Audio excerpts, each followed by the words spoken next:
Sini nok kuatai phai platong ithangka ekdom para lombajak sornati kanan simi baging tongmaisu kebu kebu to sornati kajan nongkha naibaigra de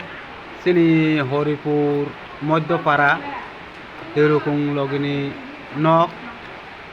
lombaya kre tui tolang bajak somudro sai tongka sini nok rok nok bu bebang no lombajak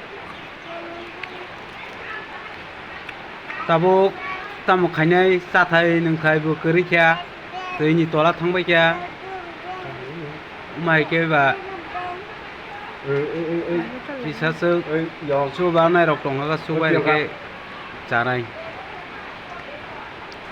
sini ekdom nok tui tolangi thang sokka